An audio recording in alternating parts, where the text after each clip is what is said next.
Durga Puja without khichuri bhog is incomplete, and this year is different. Most of us are missing out on the bhog. But don't be sad. Welcome to Cook with Picture and today's episode is all about how to make bhoger khichuri. We'll start by prepping the vegetables. Remove the stalk from one medium-sized cauliflower. Don't discard it though. You can use it to make labra, which we will show in the next video. Cut the cauliflower into medium to large size florets. I like to wash my vegetables before and after cutting. And once I've finished cutting, I dunk the vegetables in a bowl of water. I've seen my mother do it, so I just follow the practice. I've taken 3 potatoes over here. So peel the potatoes and then cut them into large quarters or halves. It depends on the size of your potatoes. If you have a very large potato, cut them into 4 pieces. If you have a medium size, cut them into 3 pieces. If it's a small one, cut them into 2.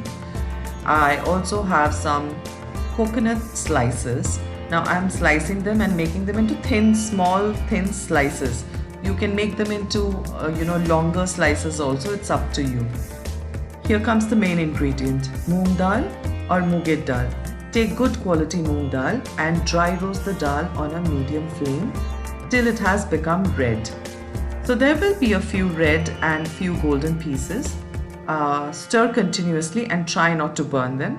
Take the dal out and wash it under running water and keep it aside. Drain all the water and then keep it. In a kadhai, take 2 to 3 tablespoons of mustard oil. Heat the oil and fry the potatoes in that oil. Again, keep the heat at a medium to a low, and you can also cover and let the potatoes brown a little bit on the edges, and it should become a little soft. And then just take the potatoes out and keep them aside.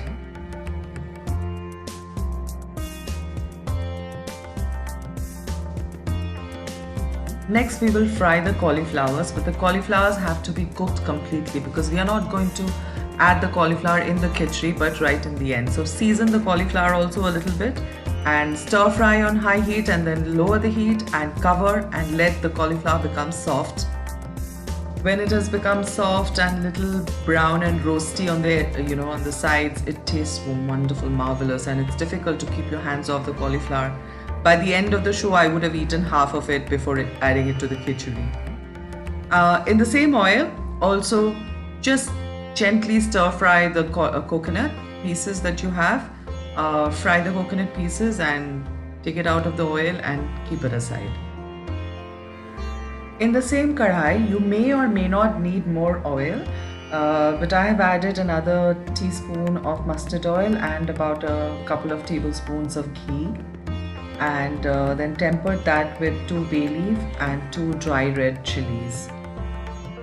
When the red chilies have browned, add a teaspoon of cumin seeds and simply stir it around till you get the fragrance, and then add 1 tablespoon of freshly grated ginger. This is essential for a good khichdi. And then again stir it and add the roasted dal that you have. Add a heaped teaspoon of turmeric powder. Depending on your quantity of rice, you can adjust the quantity of turmeric powder too. Season with salt. You will need more salt. This will, after all, triple in volume by the end of it. Now comes Gobindabhog rice, which is a short grain, fragrant rice from Bengal. I have 1 cup of the rice, which is basically the equal quantity of rice and dal in this khichdi. Wash the rice under running water thoroughly before adding to the dal. And then mix them both. Add the potatoes to this, not the cauliflower, only the potatoes. And stir fry it in the ghee and the oil over medium heat for a couple of minutes. Then add half a liter of hot water.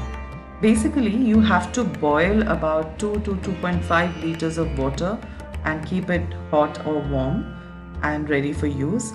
Don't use the water at one go. I've also added a teaspoon of sugar over here. Add water little by little. over a period of time, just like a risotto. So that will help in getting the correct consistency of the khichdi. Cover and cook on low heat till the khichdi has soaked the water. Add more water, enough to sink the rice in the water, and stir it once, give it a nice stir, and cover and cook again. So basically repeat this process about 3 to 4 times till the rice has cooked, and halfway through the cook add the coconuts and about a handful of green peas. I didn't have too much. Whatever quantity I had, I added it to the khichdi. It looks nice green and it gives a very nice flavor to the khichdi as well. Kobito bhog rice does not take too long to cook, and the dal is also roasted, so basically we need the rice to cook but hold shape. Same with the dal, few of it can be cooked, few of it can hold shape. I adjusted the seasoning and added more salt, and finally, when you uncover, when you see that it's become quite a nice mushy kind of thing, but you can see the roasted dal, it should be done. You need more sugar to this, about 2 teaspoons of sugar. Here I've added Bengali garam masala, which is absolutely essential. You can find the recipe video here. We'll put it in the description box. And keep the heat at a medium to high over here, and add some green chilies. Now you can split the green chilies and add, or you can add them whole. That's completely up to you. I've added back the red chilies which I had kept it aside. And finally drizzle a lot of ghee, about 2 to 3 tablespoons of ghee, because ghee makes khichdi just perfect.